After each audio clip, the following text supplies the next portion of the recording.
and I don't know that the Bulls overcome that. I think you're wrong. Yeah, you can think I'm wrong. You know what I mean? It's Michael Jordan. Yeah. Justice for the blind, just something that'll find in the rhymes that are coming from my mind. All right, we're Justice back. for the blind. Some internet issues. You know, I don't know where that last part's going to cut off at because I thought I made some really fire points after I said the thing about the Steve Kerr thing. And I don't know, you know, whatever. Shit happens.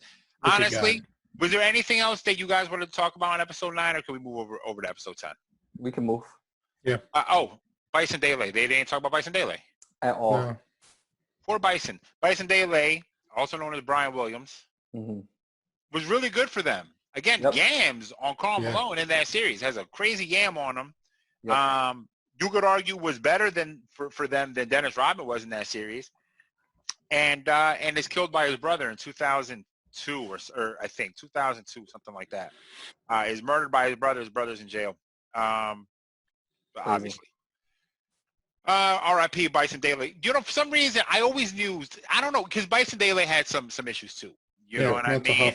And for some reason, I always had some affinity towards him. And now that I've gotten older and I'm a little bit more off the reservation, I feel more in tune to Bison Dele. So shout out to him wherever he's at. All right, jump to episode 10. MJ listens to Kenny Lattimore. Yep. Dude, I told you. A little Kenny Lattimore. He's bumping that. He's bumping to Kenny Lattimore like I was bumping to DMX. You know what I mean? Well, I thought he was listening to Stop Being Greedy or something. The way he was going at he that. was jolly, bro. Yeah, he was so he jolly. Too happy to listen to DMX. He had them gigantic joints. Like AC was like. So I'm sorry, Vic. It's funny because nobody ever knew how to not awkwardly hold a CD player.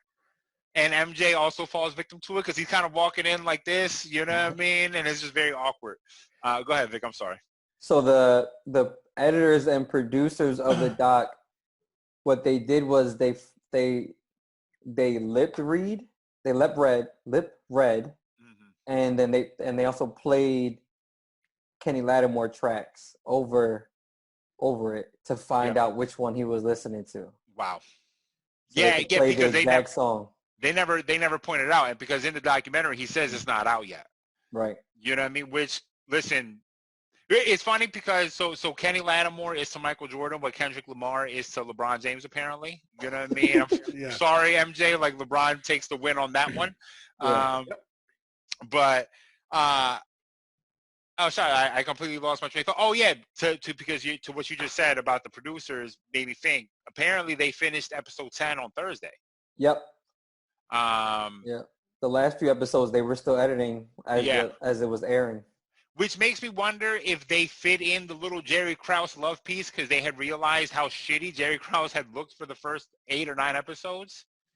And at the end they said, hey, maybe we should give Jerry some credit. So there's like that quick montage of everyone saying like, listen, this doesn't happen without Jerry Krause building this team at least. I don't know. It feels like a natural thing to do. But also a lot of the footage from '98, I don't feel like it was sincere. Oh, why you say that? Like when Phil Jackson is bringing up Krause during the parade.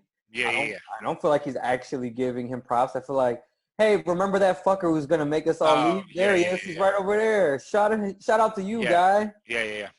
And I think though too about that is I think back then people maybe thought Phil was being sincere because when you look at how Phil is in the scope of that lens, everything seems that way. But looking at him now, it's more, these were all slights. It's all a slight. Correct. Everyone, clap it up for fucking Jerry Krause, the Hobbit. You know what I mean? And I mean, it could have been where, you know, like, and Reinsworth said this, that, you know, like when they were at the parade and whatnot, the vibe is just so like insane and thankful. So like it might be in that moment where it might have not been it could have, but more than likely was, but it could have just been where it was like, look, Phil Jackson was already kind of at peace, like of knowing it was done. So, you know, he was just like, whatever, you know, I'm going to be happy. I'm not going to let anything bring me down. I mean, it could have been a slight though too. So Let's go a step further though with that about Phil Jackson being at peace, because I had a little realization when I was watching this, and you know me, I'm crazy or whatever, so I like to look deeply into things. At one point, I actually kind of blamed Phil for the end here. Because, and listen, Reinsdorf says that we offered him to come back. Yeah. Right? Phil says that Reinsdorf offered him to come back. Yeah. Phil says no. If it was that special to Phil, or we know Krause fucks up in the first place. Okay? We know that.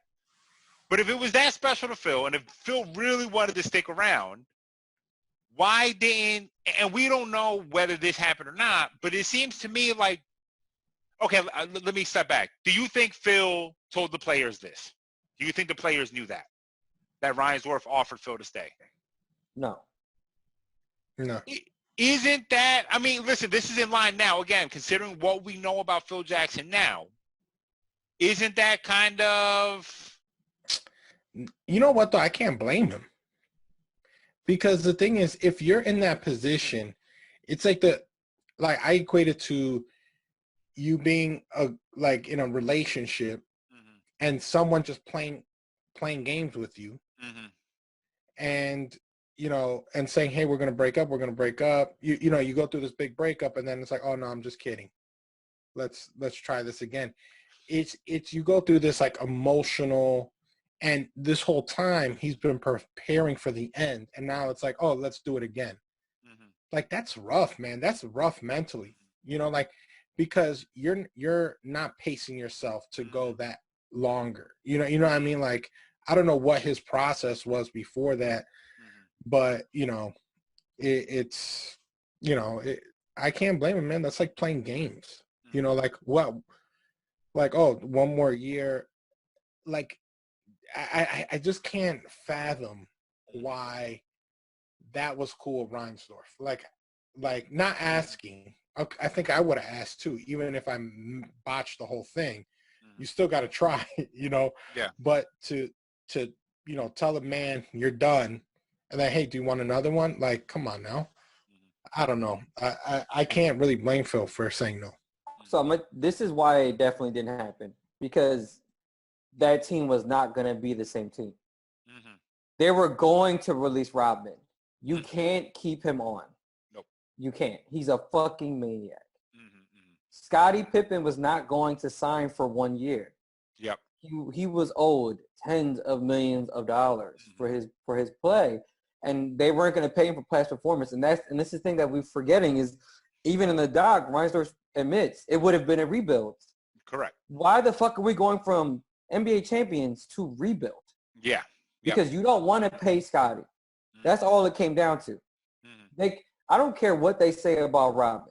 You can go out and find, and if you there's some other people in the media, I'm not gonna say who, that claim they've gone through all the free agent lists and say, oh, there wasn't another guy like Rodman out there. What the fuck? What are we forgetting here? Yeah. Rodman's 2 points and 10 rebounds. Yeah, there's definitely somebody else out there who could do that. And if not, you can trade away Rodman for something, right? Yeah. They released his dumbass. He was definitely not going to be on the team. Scottie's definitely not going to be on the team. It would have been Michael and a bunch of scrubs and Phil. Neither of those guys want that situation. Fair enough. I don't believe it. Like, I'm much more in line with Michael, where he looks at it, he's like, this is bullshit. Like, this wasn't a real offer. This was just to save face. This is just so you can say later, I tried to bring him back, but he didn't want to come. Of course he didn't want to come to win fucking 30 games after winning 3 straight championships. Of course not. You gave him the offer that he had to refuse. Yeah. Fair. No, and I think Reinsdorf, he doesn't come right out and say that, but I think he's thinking Dennis Rodman when he says that these guys were not going to be worth the value of their contract anymore. It was it had already approached the line of diminishing returns, and it wasn't worth it. And I think that's directed to Rodman because, again, like the way this documentary points out is that Rodman is still super duper effective at this point in his career. And as we broke down on here on this very podcast, he really isn't. Yeah, they could have found guys. Again, Bison Dele came in that motherfucker pitching heat. You know what I mean? But from all accounts, though, he's really referring to Pippen. Probably from all accounts that I've read and heard, they're saying they're not going to pay Pippen for past performance. They're not going to give him a $70 million contract. They did not believe that he was worth that. Fair enough. And that's why they've sucked. They sucked like shit before Michael. Yeah. They've sucked shit after Michael. Correct. They've been cursed. They were cursed. Not cursed. The owner doesn't want to spend money. They're cursed. He wants to spend no money. It's a curse. No. And the thing is, you lucked out. You lucked out with Jordan. Correct. And so all of a sudden, you became like a guru or something like that. Y'all messed up. I mean, he still drafted Scotty coming out like a Division II school. Like, oh no, he deserves credit, right? But the thing is like, at the end of the day, right, is Krause became the villain, but he doesn't own the team. Correct.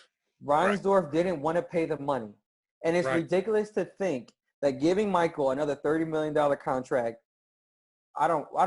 Scotty probably wanted out no matter what, which is why I don't even think this works in hypothetical. But let's just say in the case that Michael presented at the end of the doc, that all those guys have been willing to sign 1-year contracts. I don't think there's a world you can bring Rodman back, but let's say you find a replacement player, right? All those guys play for 1 more year. You can't tell me you're still not making a profit. Because I don't care what the fuck you pay Michael or Scotty. You're still making hand over fist having those guys play on your team. Yeah. I mean, the whole NBA.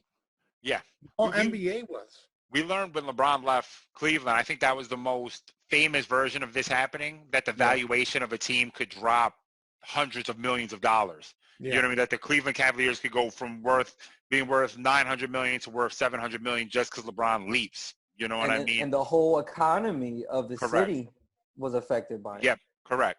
And to your point, even though I do think too, maybe this is caping a little bit, that at this point in the 90s, maybe owners don't completely understand how powerful an NBA player yet, because the effect of MJ is still relatively new. You know what I mean? It's 10 years old. Maybe they don't completely understand. I don't know. Just maybe making an excuse. I don't know. Just he retired and 300 media members from across the country showed up. A day with no advance. That's fair. They showed up that morning. He knew. He's just a fucking he's a cheap ass dude. Well, I mean, and I might be wrong, but I was under the impression that like even what's his name, Sterling, the Clippers were trash for years. Yeah. And he was still making money. Oh, for sure. On a trash team. Yeah. On a trash team. For so long. And that's because he wasn't paying anybody. Nobody exactly. Besides the fact he was a piece of shit, he refused to pay anybody. Right. So everybody would just leave, but you keep everybody on minimum contracts, you're gonna fucking make money. Yeah, he essentially was a businessman, not a sports guy. And it's even further than that, because the one of the reasons why they talk about the fraternity of NBA owners. Well, for some people, it's not about, and I think this is probably what makes it even harder to get to buy a team, because Adam Silver and the Board of Governors don't want to give a team to a guy like Donald Sterling, who, you want to spend $700 million for this team because you know that every single year, no matter what, you turn a profit, right? That's what the process 76ers learned. Right. One of the things that Josh Harris and them, they're going to turn a profit no matter what. You're never going to lose money if you own an NBA team. It's almost impossible to own one of the NFL, NBA to lose money. They want guys who are going to do it honestly and build not just buy a team to gain profit, but buy a team to add value to it. You know what I mean? Yeah. While we're here, let's talk about it. Do the 99 Bulls win a championship? Yep. Okay, so I need some things premised for me. The same team comes back. The same exact team. Same exact team. Yep. I would lean yes, but it's not an overwhelming one like Fred is giving, because by that point I don't know what the fuck Dennis Rodman is going to do. Because it's the strike, and then you have the 50 games where like that. If you ever go back and watch the year 99 basketball, it is ugly. Yeah. It is fucking ugly. That's the one thing that these other guys are not exaggerating. Like it's actually not that great of a basketball. And so there's two sort of camps where people are like teams that know what they're doing and have their routine and like have the same guys, they have an advantage. But the other side was the young guns with the fresh legs actually had the advantage. So I don't know. I'm sure the truth lies somewhere in between those two things. But my thing is Rodman. I don't think you can trust Rodman at all, especially if there's only 50 games. By that point, he probably assumes the season's over and is like getting twisted every fucking day. So I don't know what he shows up like during camp. And they're playing like 4 or 5 consecutive games. Like they squeeze those 50 games in. Yeah. I just don't know how much effort you're going to get out of him, because you see over that second three-peat, every single season, he gives less and less of a fuck. Yeah. Like, to go and wrestle. Yeah. In the fucking while you're in the finals, that is wild. Yeah. That is wild. That is so fucking mind-blowing crazy to me. And I know that Rodman was like, that's what his thing was, to be crazy and like, come look at me. But that's fucking crazy. Like, that any team even signed him after that is kind of crazy to me. So I think I would say yes, just because it's Michael. It's a short and Michael doesn't cut his hand, right? Are we also saying that if he cuts his finger, he doesn't start the season? Then my answer changes. Yeah, no, he doesn't. Okay, well, if he doesn't injure his hand cutting a cigar, then I would say yes. But if I was giving it like a percentage, I'd say like 65% chance that they win, while giving a 35% chance they lose. I'm pretty confident, because I'm thinking that Knicks team, like, I don't know how challenging that team would have been for the Bulls in that present state. You know, like what they had, Latrell Sprewell, Larry Johnson. Like, I mean, I actually wanted the Knicks to win that series for some reason. I don't know why. But I think the Bulls would have beat them, and it wouldn't have been as hard. And so with I mean, that was one of the things that Jordan was struggling with, you know, just taking that whole burden of a whole season, plus like the intensity of the playoffs. Seeing that, you know, I could see him, you know, the team just getting, you know, when it came down to it, just buckling down and winning another one. Yeah. One thing about the Dennis Rodman thing going to wrestle, I think too is a testament to how big wrestling was at that time. I think now it sounds crazy no matter what, and I'm not about to defend Rodman's actions, but at that time wrestling was like way fucking amazing. Bigger. Yeah, right. Like that was like it was amazing time. It wasn't that crazy to see Dennis Rodman wrestle. To the team, obviously, it's fucking insane. But also to the team's credit, this is why they had Rodman, was because they knew they could handle this. Because MJ, Sky, you see all these guys in practice, they're like, oh, hey, Dennis is back. You know what I mean? It's not a big deal. It almost feels like everyone else is making a bigger deal than the team makes it. They just know that this is his antics, this is who he is, whatever. We're going to rock with it. But I don't think they win. Yeah, I don't think they win. I don't necessarily buy into any school of thought that the younger team or the older team wins. I just think that 4 years of going to the finals, of being intense as shit. Sure, MJ is going to MJ in the finals. That doesn't mean Scotty is going to Scotty. That means that Dennis Rodman is diminished. Luke Longley now has to guard a still effective David Robinson. David Robinson. And Rodman's going to guard the greatest power forward of all time. It's a great what if, right? Because one of two things happens. And this is why it makes it difficult for me, because this is two of my favorite players ever. My favorite player, Tim Duncan, against one of my favorite players, MJ. And what makes the what if great is that, for me, right, it's always been the player of the 2010s has always been Tim Duncan.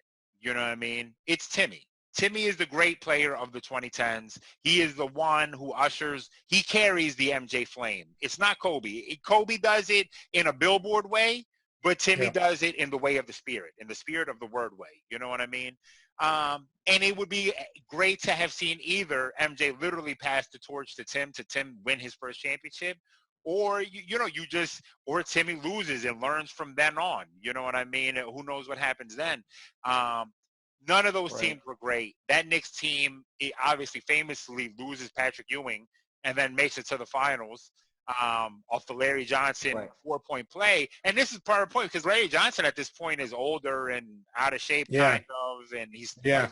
He's thick. He was looking rough. He's thick with 4 C's. You know what I mean? And facial hair. He's looking like Sean Kemp. Yeah, it's like the gold tooth grew into the rest of his demeanor. You know what I mean? He was no longer looking right. No. And he's on one leg. You know, he's jump no more. Yeah, he's literally on one leg at this point. So I don't know. I just think that is just the beginning of of one of the great franchises of all time. And I don't know that the Bulls overcome that. I think you're wrong. Yeah, you can think I'm wrong. You know what I mean?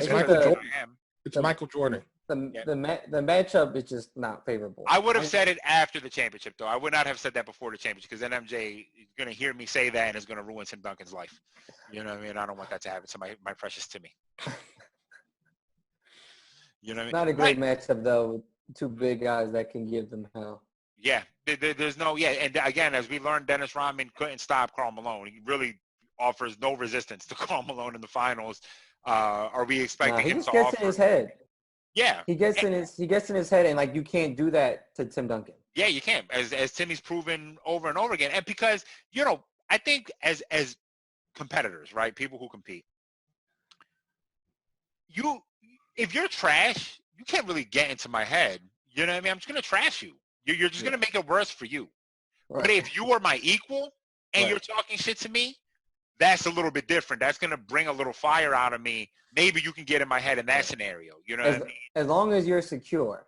And that's the thing that's what really brought to light with all these other guys was how insecure they were. Like for Karl Malone to let Dennis Rodman get in his head every fucking game. Like, and it's funny, like those things they showed were like they're tripping each other up the floor and they fall 3 times. Yeah. Like that game 6. Yeah. I've watched that game so many times, and that every time it's crazy. It's so funny because it's like, Karl Malone, what the fuck are you doing? Yeah. Like the least important guy on their offense is keeping you on the other side of the floor, away from playing defense. Why are you not even? Why are you even entertaining him? Yeah. I don't understand. So pointless. I'm so confused at the chain of events every time I watch it. I don't know who's tripping who the entire time. You know what I mean? They're like a tumbleweed going away in the night. You know what I mean? So what is happening here? The last one, Rodman definitely trips Malone because instead of getting up and turning around trying to walk away, he gets up and immediately starts to pretend to fall again. Until Karl falls him again. Oh, man. And then they do the whole slap ass thing. Yeah. And that's not they do it multiple times. Yeah, they go back and forth slapping each other's ass. Yeah, like, you're Karl Malone, the guy who just won the MVP, and this is Dennis Rodman. Yeah, yeah. And you're saying he's at your level by doing all this shit with him. Yeah, their ass slapping is the equivalent of the meme of the 2 guys that are giving each other the finger on the street. You know what I mean? That they just keep walking up to each other, giving each other the finger harder. That's essentially what happens there. Yeah, that video is crazy. I like that video. So yeah. Oh, there was the one moment where MJ comes to practice and he says, I got up, I stretched, had a couple beers, played the piano, and 1 cigar. Yeah. Which can't be a good game day. Now no wonder you have stomach bugs. You know what I mean? Fucking wild. like he's shooting around like my fucking players shoot around at practice. Yep. Like he does not give a shit that this is the finals. Like I was talking to somebody who like didn't really play sports growing up, but I love him, and I was like, yo, like he like smokes cigars like right after games and like would drink, and he's like, yeah, well, I don't think it's that crazy. What the fuck are you talking about? Yeah. He has to play again in like a day and a half. Yeah. Like of course it's crazy. And it's because like if we played basketball, he'd want to go to a bar and drink beer. Yeah. The difference is like it's not the NBA finals, bro. Correct. Like, correct. It's just wild to me that all of this, and you know that he's telling the truth. He's not bullshitting you. Yeah, for sure. And I think it was episode is either 9 or 8. Where he's in like the Ferrari, the whatever car has the air plate, He's smoking a cigar on the way to play a game with Ahmad Rashad in the car with him. And then I heard Ahmad Rashad, you guys listen to the podcast. It's called The Steam Room with EJ and Charles Barkley. Ahmad Rashad talked about before games all the time. Anytime he was doing a game, covering a game for NBC, him, Michael, Phil, and like a few other people would go into a room. They'd find an empty room in the arena and smoke cigars before games. That's just crazy. It's so wild. That's just crazy. I'm down for a day after I smoke a cigar. Like my body just says, fuck you. You know what I mean? You know what I mean? I don't know if it's just because I'm trying to get healthy and now my body, every time I do something that's a little unhealthy, my body makes me pay for it extra. You know what I mean? It gives me the finger, literally. I smoked a Cuban Cohiba like 3-4 days ago, and I was fine, but I couldn't imagine like that by being my pregame activity. Yeah. Like, I couldn't imagine that. Yeah, and I think that goes to show how far athletes have come, how far athletes were when MJ first came into the league, again, to the cocaine circus, to how athletes are today. Like LeBron, I don't think LeBron puts a dirty thing in his body at this point. You know what I mean? That's true, but a lot of guys smoke weed.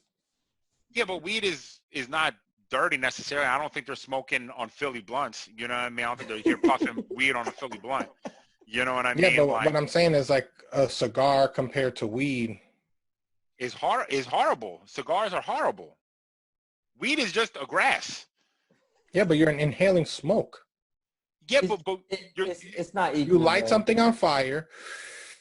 It's two different kinds of smoke you're inhaling, though. Yeah, it's not the same. Like tobacco is like seasoned, and they do all the types of stuff to it. They wrap it.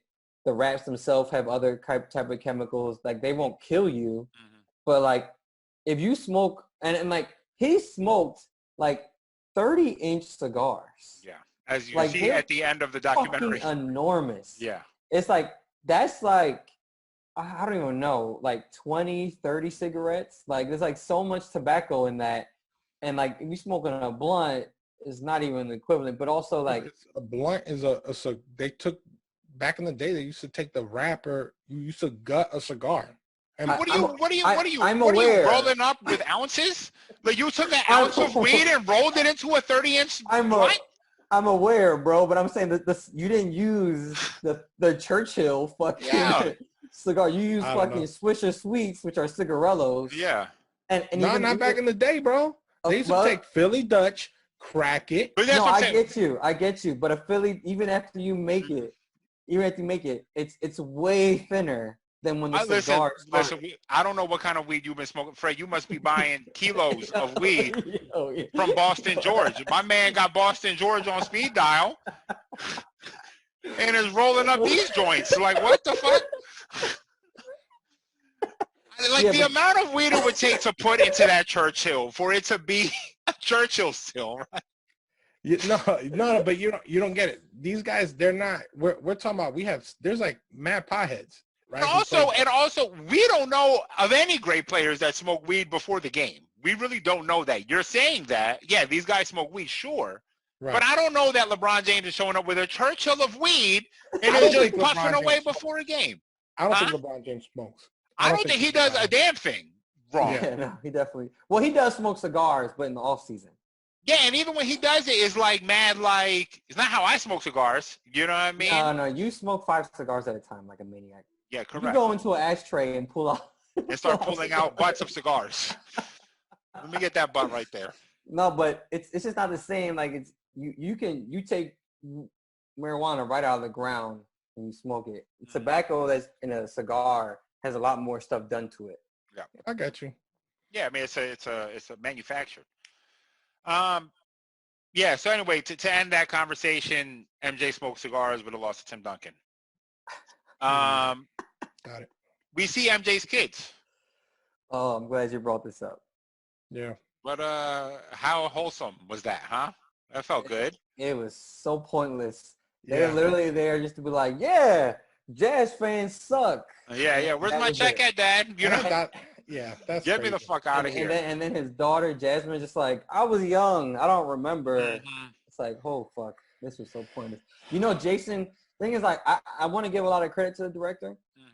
Because like you said, like for real, like diehard fans like us that knew a lot already, this can feel a lot like propaganda. But I think he did a relatively good job. But like he definitely didn't have to put his kids in there. And I've learned since that he's actually like good friends with Jordan's kids. Oh, so okay. Definitely just threw that in there just because. No, I don't want to say that. But I feel like a lot of that would be like because he was cool with them. Yeah. Like if he didn't know them personally, I don't know how much that really added to the documentary at all. Yeah, I didn't see a point.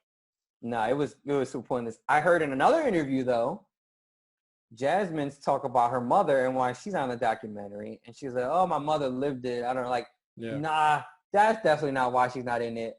It's because she tried to divorce your dad twice before she actually did it. Yeah. And he was, and Michael was doing the shack.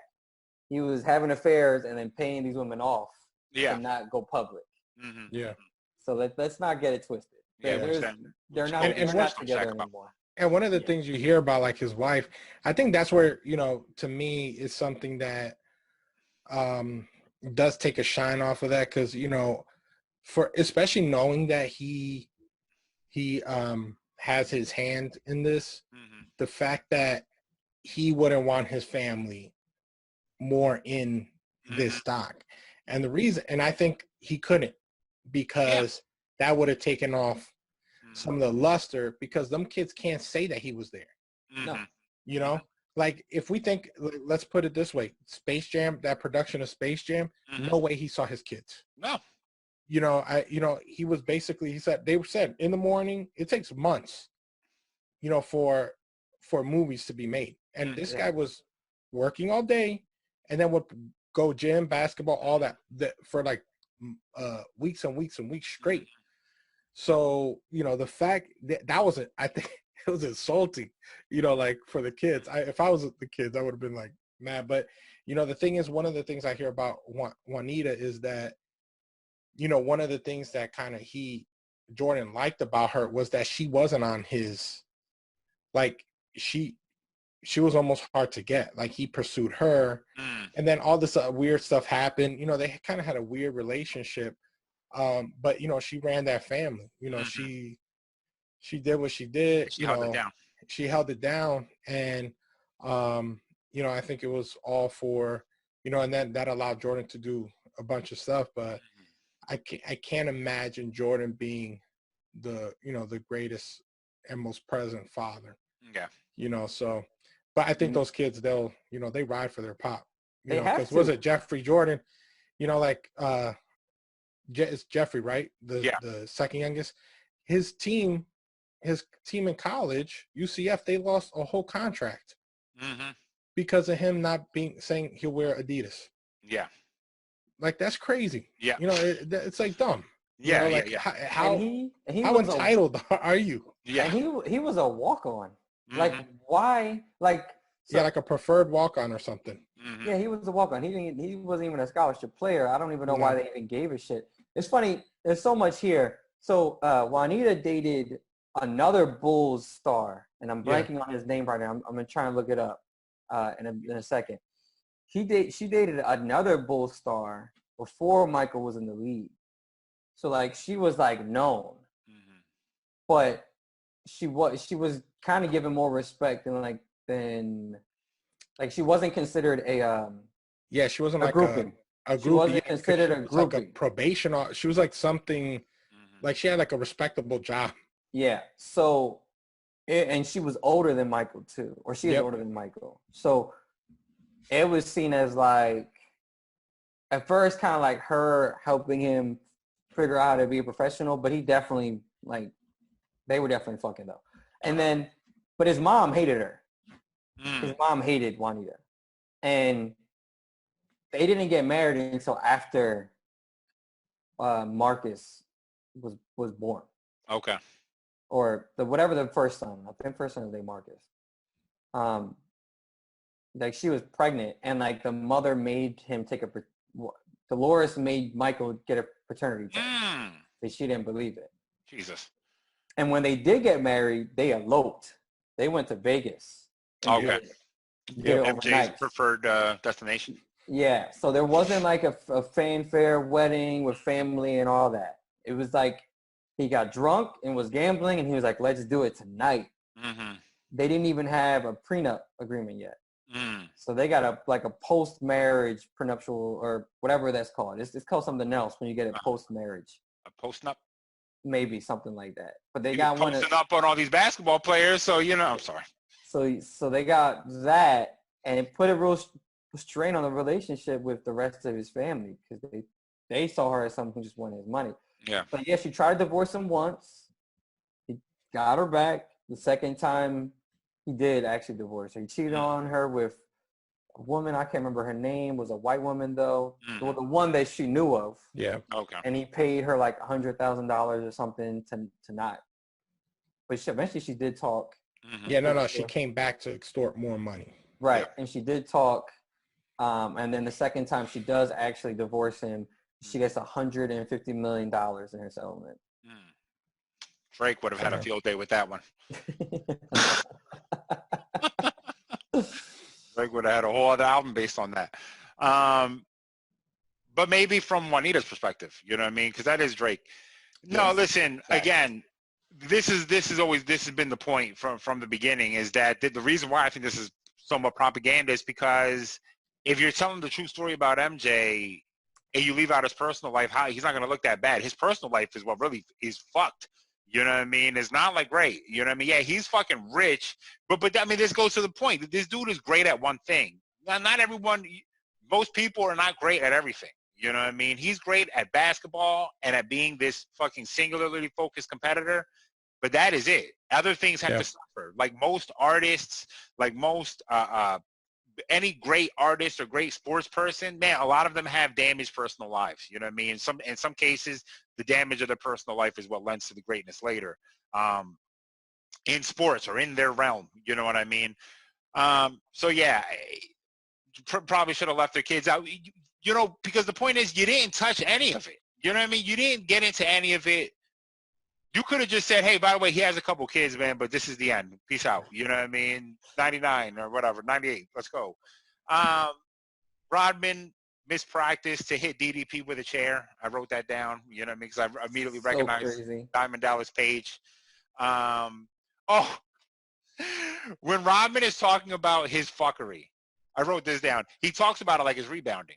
You know what I mean? Because he's like, yeah, so I will go here, I'll pop up over there, and then I'll go here, I'll pop up over there, and I'm back over here, and then I'll pop over there. You know what I mean? And I was sitting there, I was cracking up because I was like, yo, this is like him talking about his rebounding. He's just kind of popping up at different places. Yeah, so let's get to the end of the episode. Essentially, is Game 6. This is Scotty's best moment in the whole documentary. Is we see Scotty with a fucked up back. Now, if anyone has ever hurt their fucking back, all right, and those of you who have fucked up backs know, and I talked about this on a podcast earlier talking about Ben Simmons and his back, because the idea at that time, you know, back in pre-COVID days, even though it wasn't really pre-COVID, COVID was very obviously happening. We were just stupid. I talked about how Ben would need months before he came back. You're not going to come back in a week from a fucked up back, because when you hurt your back, you get weakness in your legs. And there's this one point where Scotty comes down with a rebound, takes a step, and then immediately gives it up. And you see his body essentially shudder. His legs shudder, and he drops. His hips drop because you can just see his back is not working. His legs are now suffering. It's all going bad for him. And this is just another MJ moment. You know what I mean? It's just another moment that's like the odds are stacked against him. MJ probably wouldn't have wanted it another way. He might have shot Scotty before the game just so he can have the odds stacked against him one more time. But this is Scotty's best moment. The composition that they play, and this is credit to the director, whose music choices throughout this documentary have been fucking fantastic. Aside from the bang of rap songs, but the composition, like the piano compositions, during the showing Scotty is just like fucking heavy. You know what I mean? It brings Scotty back. It makes Scotty look better than he's, again, looked all documentary. Bob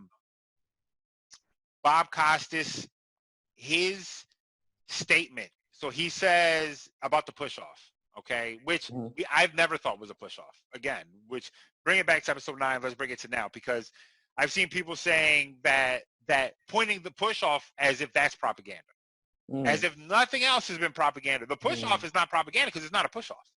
You know what I mean? Again, Byron is very clearly running full speed in one direction. Okay? And the way Bob Costas puts it is perfect. That he equates it to a maitre d' showing you to the table, and it's poetic because that's exactly what MJ does. He says, Mr. Russell, here's your table. Now sit the fuck down while I hit this banger of a shot to put you guys to rest and to top off my career. That's it. That's all I got about Game 6. I mean, you know what I mean? What you have to say? So as far as so the person she dated before Michael Juanita is Reggie Theus. It came to me. Yes. I was gonna say Artist Gilmore just because he had a mean Jerry curl. No, man. Artist Gilmore was too old by that. Oh, too old. Yeah. It was yeah, he was. Reggie Theus is the guy she dated. So she was like known in NBA circles already as kind of like one of like the dimes from Chicago. But anyway, as far as the push, so if you rewatch it, especially in slow motion, like especially from the back angle, the one, I'm sorry, from the angle behind Russell. I'm sorry. Correct. Yeah. When you see Russell's back, the B Biomechanics Twitter, they posted it a few times before the episode even aired, and they redid it again because everybody was sort of like reiterating the point they were trying to make on this Twitter account. Is as you see. In a slow motion, you'll see that Jordan's arm drops immediately after Russell keeps moving. And if I push somebody and I have force in my arm and my muscles are tense, my arm's not just going to drop. It's going to stay there until I pull it back. So it was kind of like he's just like his hand is kind of riding his hip, and then it drops immediately and hits Byron's leg. So that's all the physical proof you need. Yeah. Like if I push somebody, my arms don't just fall down immediately. And also stay up. And also it's hard. You know, you need to have some sort of strength to have a fully extended arm and be able to push a human being like this. Yeah. Like those type of muscles are, you gotta be on some other level to push someone the way Byron. Listen, and MJ is strong enough not to just move him necessarily, but to could he have added a little extra inertia to him going in that direction? Sure, but this is also basketball and sports, and that's exactly what sports is in most cases you're trying to add inertia to the person's, as an offensive line, well you play defensive line, but as an offensive lineman, right? As soon as a defensive lineman wants to spin or a defensive man wants to spin, what do I want to do? I want to add inertia to the side of his body so that he spins out of control and now he's just out of the play. Right. You know what I mean? It's really not much different than that. If he even added that much force to it, is not an illegal thing. The Reggie push off is Reggie is famous for pushing off. The 8 points in 13 seconds, my man pushes, okay, 2 hands. It was actually he like crashed and then pushed. It wasn't just it's like a full-on collision. You know what I mean? They hit chest, and then he benched them out. And correct. And then he did it. That's, Correct. MJ with the grace of a fucking eagle. Yeah. That the thing is, I think part of the, this thing is it's been a ride, watching all this and, kind of reliving all that. But like that play, I just remember it being like basketball is not going to be the same. Without, when he did that shot, like everyone knew it, I could tell you, I think I said this in the first episode. I remember even they played How's It Gonna Be by Third Eye Blind, right? In slow motion. It was like, how's it gonna be when you're not there? And I'm like getting like emotional, like, cause I was like, this is it. This is not, and I don't think to that point he didn't say like officially he wasn't coming back. He did not, yeah. No, he didn't. But everyone knew it, even me knowing it, not even being in the full know of everything that was going on. I don't think I knew that Rodman was, NWO and NWO and it over there at WCW, whatever. So, it's just that's the way to, if you're gonna go out, it was poetic, and I love the part where they're like, so what were you thinking? They're like, get out the way. Yeah, get out the way. Everybody was like, get out the way. Everybody said, just this is his time.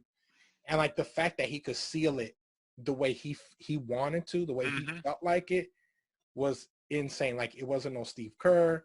They said it's no Paxson. It was Jordan was gonna end it. And this is, I mean, if you want to like theme it out, and like, if you talk about Black Jesus, I mean, that's, when Jesus dies, the last thing he says, like, this is it, like, let it be done. And it's a wrap. And that's what Jordan essentially does it. And then it's the end, and everybody knows it. Yep. Yeah. And there's not, and if he's Black Jesus, there's not even a doting Thomas on the other side, maybe like, I guess Thomas. Don't they call him doting though? Don't they say doting Thomas? No, they do doting. So I've heard doting too.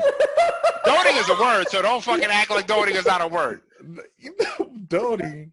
It's because he was doubting. Yeah, whatever. Doubting Thomas, doting Thomas. It's all the same shit. Is that word when you say outlier?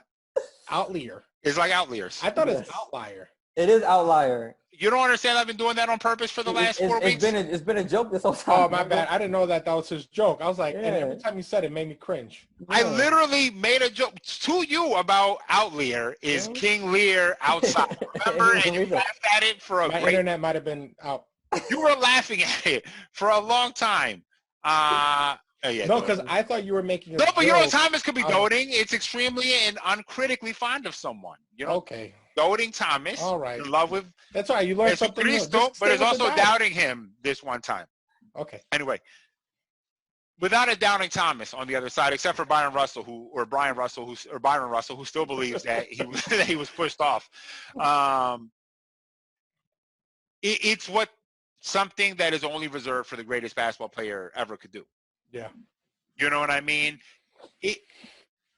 What greatness truly is to me, especially when it comes to sports, is when somebody does the thing that you script almost, that you would script in your own head, and you see it play out in real life, and you almost can't believe it. Yep. And that's exactly how that last shot plays out. Yeah. You know what I mean?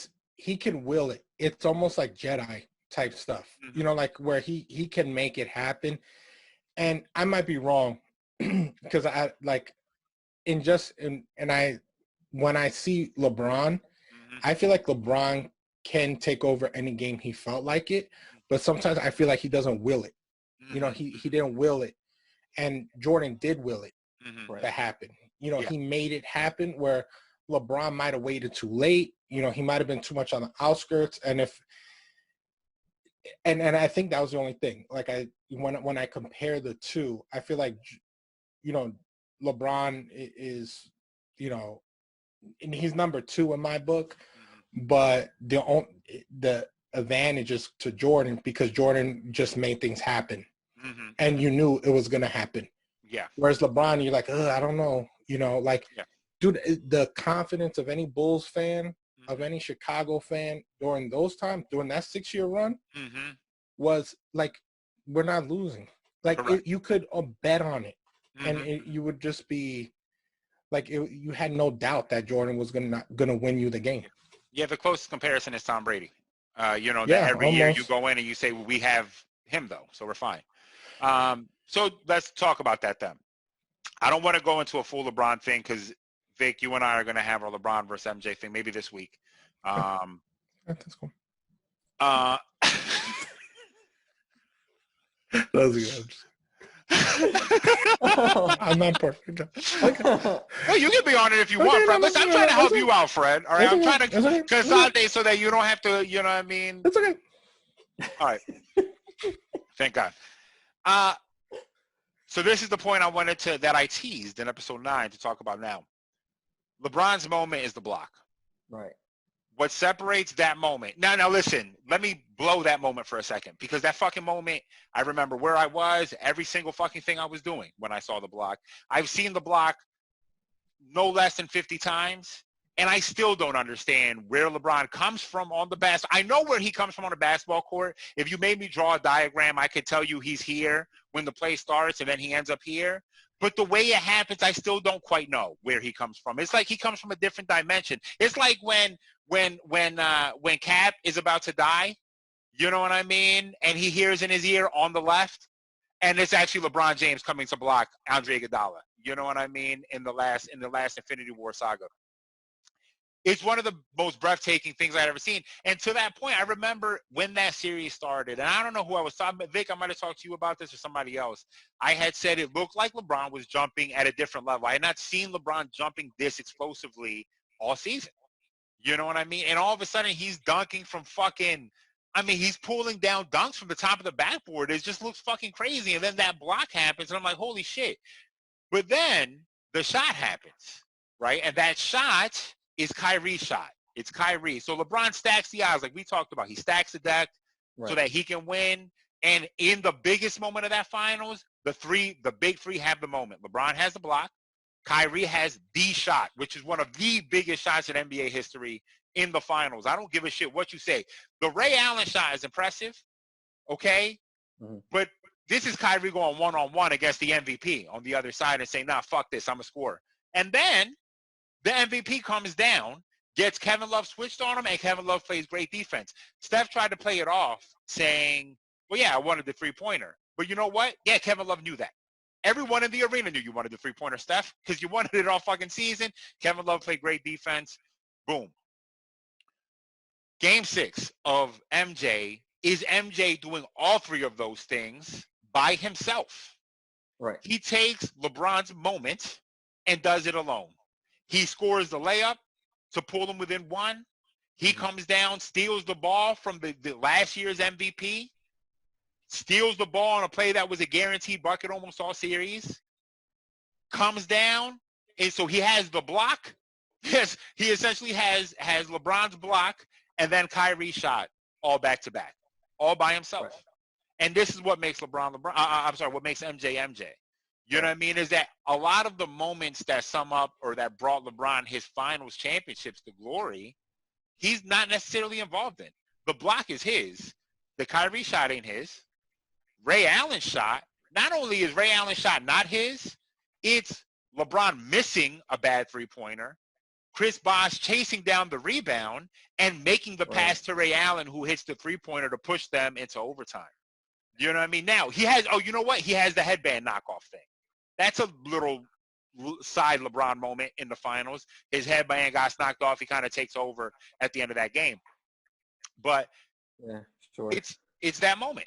You know what I mean? Those moments don't exist. You know what I mean? Right. Vic is not. When we do this podcast, it's going to turn into me arguing against Vic about why LeBron is so great. You know what I mean? I already sense it, which is why it's going to work. Even though we agree, I agree that he's a higher 2 than Vic agrees. Vic thinks he's a 2 on the low end of the 2 spectrum. I think he's a 2 on the high end of the spectrum. You actually you should listen to what's that called now? The Jalen Jacoby. So like most of them aren't good anymore, but they talk about the stupid Yeah, because they're just you should listen to this. It's not good. No. Don't listen to the whole series. Like they're not as good as they used to be. Like when they was Pop the Trunk. Yeah. And they could do and say what they wanted. Now they're too mainstream, so they can't do all the things and say. But anyway, I think it was because it's because ESPN put out that shitty list of 74 greatest players, and they talk about the top 5, which I don't hate the top 10. I would switch some orders. We already talked about that, but. He actually says he put LeBron 5th. And his reasoning isn't bad. I don't agree with it, but it's just very interesting. And I would say you should listen to that in preparation because the things that he puts into, like, in particular about, like, the amount of years he's played in comparison to some of those other guys and the success they've had versus him, I think can be is interesting in the least. Yeah, listen, it's fair. My argument is also going to I don't want to step my argument, but yeah, the timing adds to his greatness. The length adds to his greatness, but also some of the teams he's faced adds to his greatness. You know what I mean? Is going to be some of my argument. You know what I mean? As to why he's number 2. That's pretty much it. Sure. Vic looks triggered by my wanting to say that. Vic looks like he's ready to drop LeBron down to 3 or 4 at any given moment. The drop of a hat, LeBron's going to be down to 3 or 4. I actually think he's so much like the way that he plays is much more Magic, but like but kind of like his argument for greatness is actually much more Kareem. Yeah, I think he aligns up more with Kareem as far as like this is why Kareem is great. I think LeBron is a lot the same way. Yeah, not like in a style of play, but just in like the logical longevity. Argument, the reasoning. Yeah. The longevity, but also like the amount of finals. Kareem wasn't always winning finals or being the MVP, but he was there a lot, being a big part of it. Yeah, being on really good teams. He didn't build those teams like LeBron did, but I think though they match it, like it's just Michael is just so singularly himself.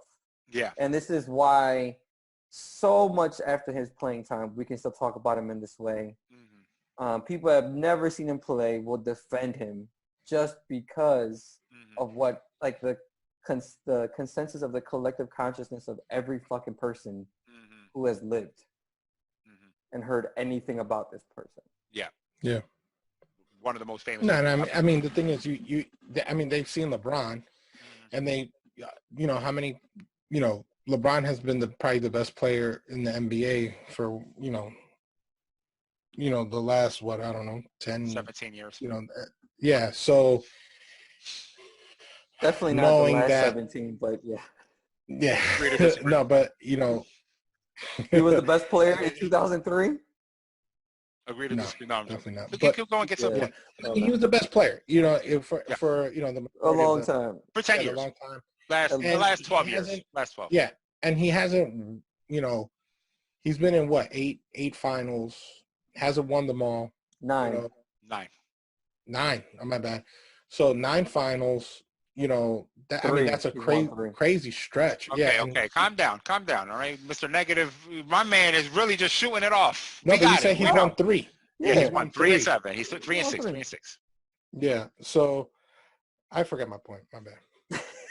There's too many interruptions. But they were all good points. Yeah, I feel, Vic, you were like on my lane, and I forgot what I was going to say. Yeah, I'm sorry. I threw in the roadblock because Vic was spitting vitriol out here. No, it wasn't even like that. Fred was trying to make his he's been in, and how many? And he's been in 9. 9. He's won 3 of them.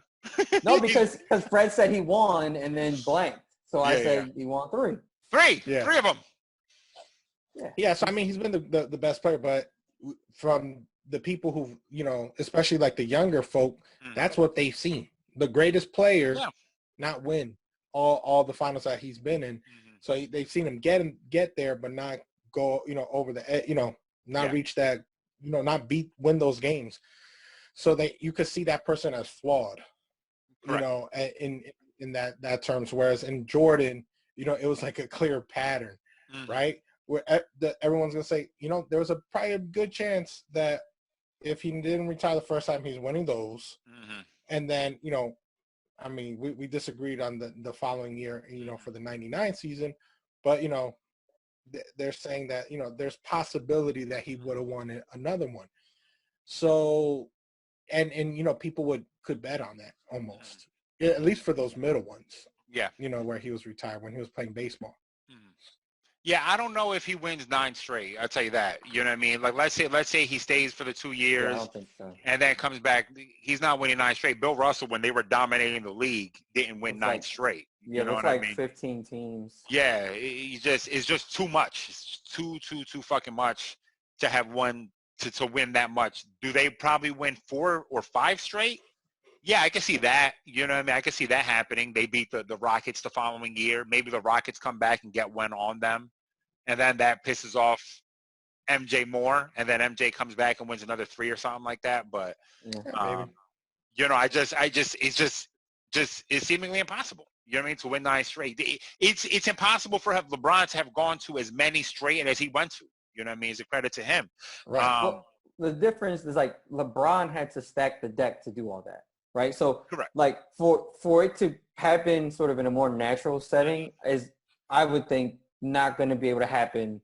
Like as the league expanded, teams got smarter. They stopped avoiding black people on their teams for the most part. Yeah, it's like it's too competitive to do that, and eventually you just get burned out. Like he got so burnt out, he had to leave the league, let alone lose a championship. Like eventually he's going to take a mental toll. But he definitely would have been the NBA all-time leader in steals. He definitely, I think it's clear cut. He would have been the all-time leader in scoring. For sure. Like he would have been even like the argument with like the statistical numbers with LeBron just drives me nuts because like LeBron didn't leave twice. Correct. Like he didn't leave twice in his prime. He doesn't break a foot. Yeah. He doesn't spend 3 years in college. Yep.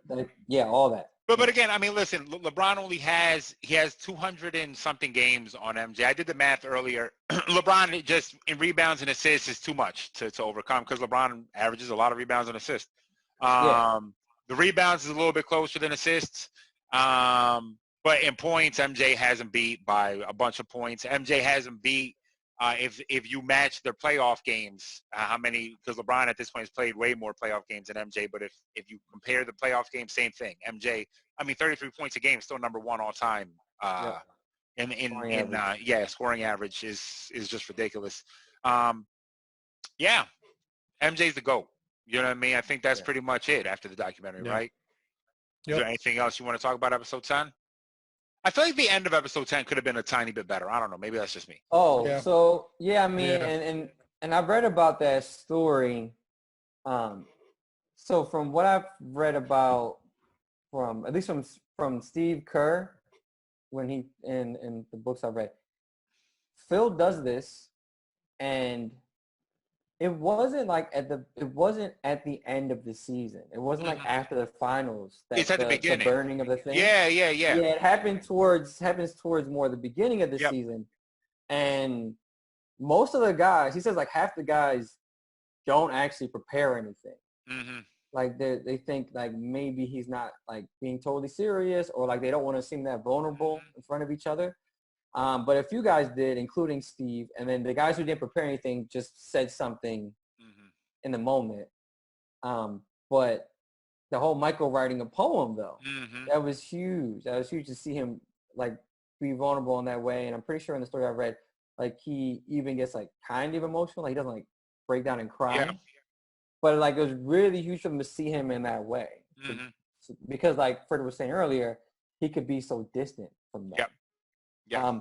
What does though happen at the end of the season as they're celebrating, like Phil takes the team into a separate room and tells everybody else they can't come in, and he asks everybody to go around and to say something or thank somebody. So like Steve Kerr says that he actually thanks Tony Kukoc. And like saying like, I don't think he explicitly says, but kind of alluding to like, you don't get as much respect as you should or much credit as you deserve, and we wouldn't be here without you. Everyone should have thanked MJ. Phil should have said thank two people. You know, one guy that you want to thank, MJ, and then thank MJ. Somebody else. MJ, and then the other guy you want to thank.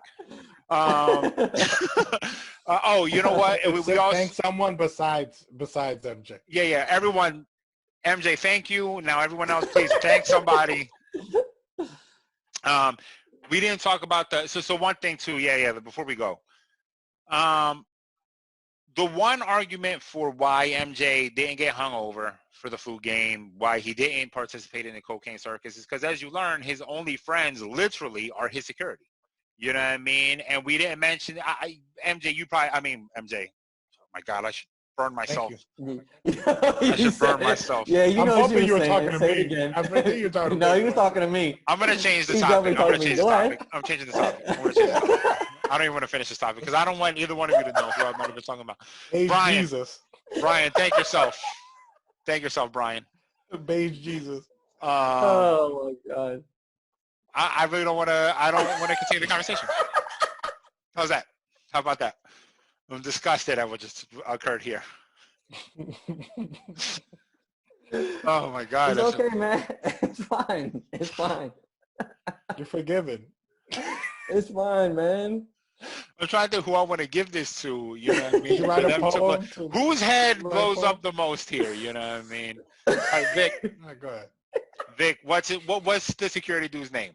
The older one that he looks to as a father figure. Betts. Oh shit. Gus. Something Betts or Letts. Letts, I believe. His last name. That was his last name. Yeah, I think his first name was Gus. Gus. Yeah, I think Gus you're right. I think it is Gus. Yeah. Yeah, you know, that's really the point of why he probably doesn't participate in a lot of things. This is the whole argument about it. These are literally his only friends. You know what I mean? Is the people like you mentioned on a previous podcast, Vic. These are the people. The only people that are his friends are the people that just happen to be close to him. Yep. You know what I mean? Which is his security detail.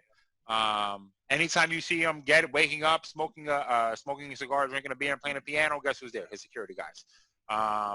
And to that point, I read a story today about the son of this guy. Yeah. Who's now who passed away. Apparently when he passed away too? Yeah, he passed away a while ago. And his son actually said that MJ called his son as soon as it happened. And he told, I think, Jay Adande, something like that. I think he gave him the quote today or a couple of days ago maybe. That just when you were in Michael's circle, you were never outside of Michael's circle. You know what I mean? But Michael's circle was the security detail essentially. So yeah. It was homies from back in the day. Mm-hmm. The people that he would bring a lot of his, especially when he first started. He brought a lot of his Carolina teammates who like he went to school with. So like Buzz Peterson is like one, like a white shooting guard. So, like, they were constantly matching up against each other, so they became close because Buzz could never beat him anyway. So, and then some, like, other guys from North Carolina that he would bring out. They were, like, at one point, they were traveling, like, almost with the team. Yeah. Wow. Because those were Michael's boys. And then eventually that had to stop. Yeah. And he became so popular that he needed his own private security. Like the arena security was enough, and then that was it. Those were his guys. Yeah. Yeah, and I mean that kind of makes sense. It kind of makes sense that like he would get close to those dudes because, you know, the other players on the team, they're still NBA players who are popular and can have a heck of a time. But they were on Michael Jordan. Yeah, they want to go do stuff. You know, they want to go do stuff. Like, I mean, I walk the streets and see many, you know, like I've seen a couple like NBA players and stuff like that, and Jordan, if I knew Jordan, like I would never there's not one player, there's only one person I think who I would go up to, and it'd be Michael Jordan. Yeah. Right? I've seen other NBA players, I've seen other famous people, but I never stopped them to say, hey, can I have an autograph or shake their hand, whatever. Yeah. Take a picture. That's just not me. Jordan, I would do that. You know, I would like fan out, you know, hard. So, and at that time, you know, like that would have been insane. So those guys, you know, I could see why there probably was also that kind of divide because them dudes, you know, were able to enjoy celebrity, right? But not to where, you know, Jordan is stuck in his hotel room a lot of times. Exactly. You know, if you're Randy Brown, you're not getting in a lot of games, right? You gotta live it up at the club. You don't want to chill with Michael Jordan in his fucking hotel room. Yep. You want to be at the club because you need people to know who you are. You don't have this face recognition that Michael Jordan has. Correct. And it's also like the Charles Barkley thing, right? Is that his bodyguards were the people that would tell people no. Yep. And the thing is, like, what you learn about Michael is the people he likes the most are the people that will say the things he feels like he can't. Yeah. So Charles Oakley's still one of his, like, road dogs because what Charles Oakley would do and say whatever the fuck he wants at all times. And when he's with Michael, he does what Michael wants to do.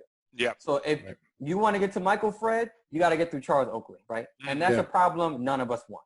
Yeah. So that's why Charles Oakley is still like one of his best friends. Yeah. Yeah, that's it. That's a good point. I mean, I think that does it. Honestly, I think I'm glad we talked about Gus because I completely forgot to talk about him. I think they talked about him in episode 9. You know what I mean? So, And real quick, you know, I think that's something that was kind of like endearing for him all like kind of his character traits of him not being close to his teammates, but like, you know, them old heads, you know, him being close to them, like this dude, you know, like, you know, like John Michael Wozniak. Yeah, man. Like, you know, it did give Jordan, you know, I think that was something, you know, I was kind of, it was nice seeing like how he was like down with them dudes and like, you know, how close he was with them. You know, it wasn't like they were just like servants. Like he was, you know, he trusted them. They were his dudes, you know, so. Treat him like people. Yeah. He gave Gus the game ball. Yep. Yeah. And you know how much that meant to Gus? Did you see that on his face? Oh my God. Yeah, you could tell. That's like a hardened cop that they talked about. You know, they talk about like some of his exploits very like offhanded. And yeah, it meant a lot. Listen, I think that also paints like a psychologist would look at that and wonder, you know, because he gravitates towards like father figures. You know what I mean? And it makes you wonder about his relationship, what his relationship with his father actually was. We know what it is painted in the documentary. We know what it is in the books, but the way he gravitates to other people like this, just, you know, an interesting dichotomy. Well, I mean, if you go to the beginning, you know, he said you know, early that he was always looking for his father's approval. Yeah. Yep. Right. And what gave him that edge was his father, you know, showing favor to the older son, you know, or to his brother, and, you know, kind of creating that rivalry and playing, you know, playing to it, you know, like I think parents always do that, you know, like, you know, sometimes I'll big up one of my kids to say, hey, you know, let's get with the program, you know, not to compare, but like, hey, Tyler, you're doing so good here. And then now Lulu's going to be like, okay, let me get on my stuff, you know, like that's what, you know, and that's why all the time. Yeah. And so he, you know, they talk about that, you know, a lot in the beginning. So him needing that, what's the word, man? The recognition.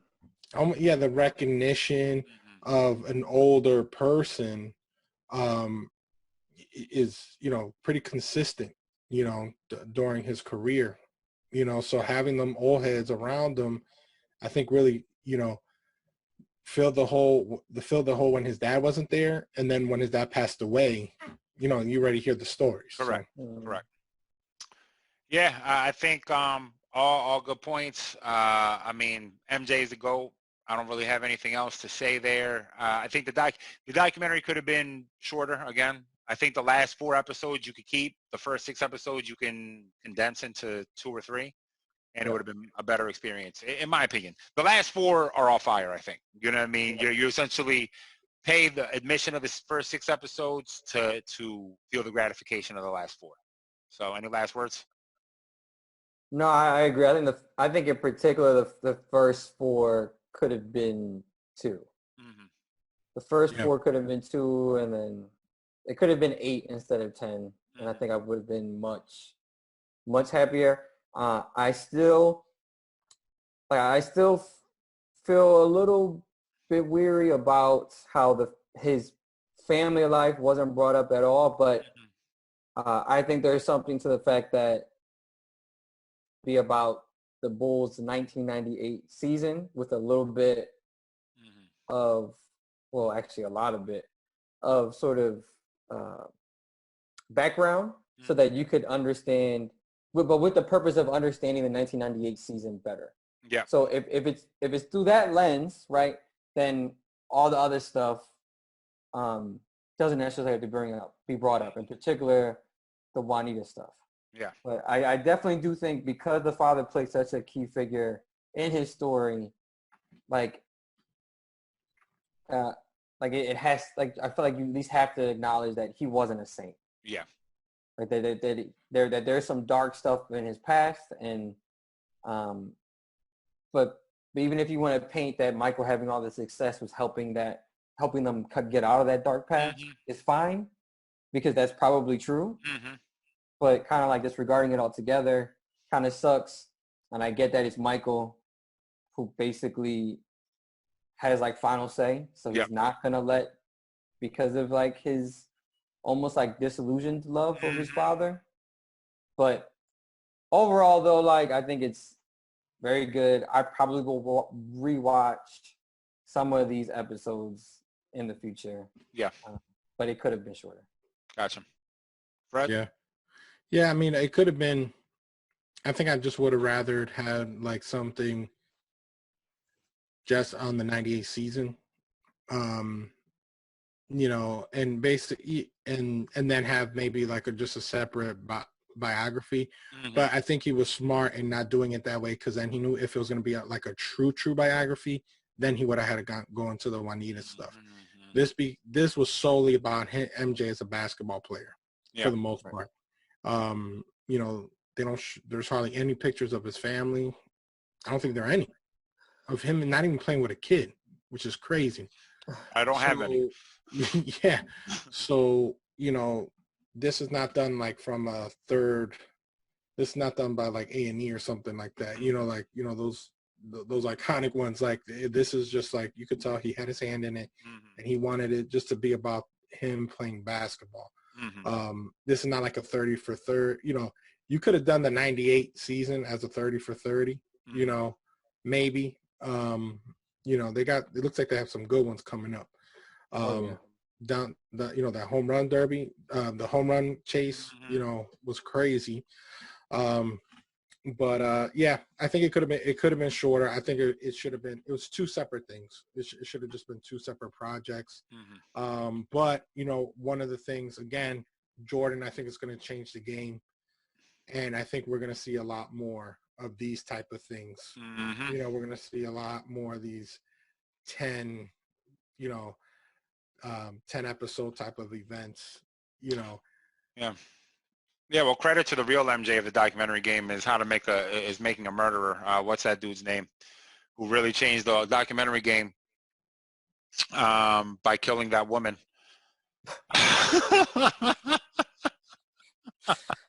I like Evil Genius too. Evil Genius is good. Yeah, I saw you tweet that. Evil Genius is excellent. Again, have you guys seen Don't F with Cats? Oh no, don't do it. It's probably the most insane documentary. Oh, that's the best. The best. It's the best docuseries on Netflix. Don't fuck with cats. Yeah, listen. It's like Game 6 when MJ hits that game winner, but in a negative way. And let me tell you how. Because imagine finding out that the Joker was a real person. Yep. Don't Fuck with Cats is about these people chasing the Joker, the real life Joker. Trust me, watch it, and you're seeing the Joker. Really. Yeah, and the thing is, it's almost the opposite. It's like you want it to be over, but you need to know what happens. So it's like, you know how he was like a Tiger King. He's like, it was too long. This was too long. Each episode is giving you insane amount of information, so you feel like each episode is necessary, and you're like, "Oh, we'll throw that one out." No, you need them all. It's 4 episodes, I think, right? It might be. I thought it was. It's 4 or 5. Yeah, it could. Yeah, it's like right around there, but it's like each one is like, holy crap! Like, it's disturbing. Literally every single episode fucks you up more than the episode before it. Yep. You're like, well, this can't get any crazier. I'm glad we jumped off the cliff in episode 1. And then episode 2 happens, and you realize that you jumped off of the cliff into a higher cliff somehow. You know what I mean? You landed on a higher cliff. It's only 3 episodes. Oh, my bad. It's only 3 episodes? That's how fucking crazy it is. Trust me. Dude, you feel like you're... Dude, that's the one. The fact that I thought it was 5 episodes just shows you how much anguish I was in that. Bro, after episode 1... I began messaging people, yo, have you seen Don't Fuck with Cats? Because I just knew the payoff at the end of episode 1 is as good as the Red Wedding. You know what I mean? It's just fucking crazy. Dude, take the 3 best Game of Thrones episodes, none of which are in the last season, right? And then put them in one documentary, and it's Don't Fuck with Cats. The thing is, you know how my house, you know, there's woods in the back, right? So it's already creepy.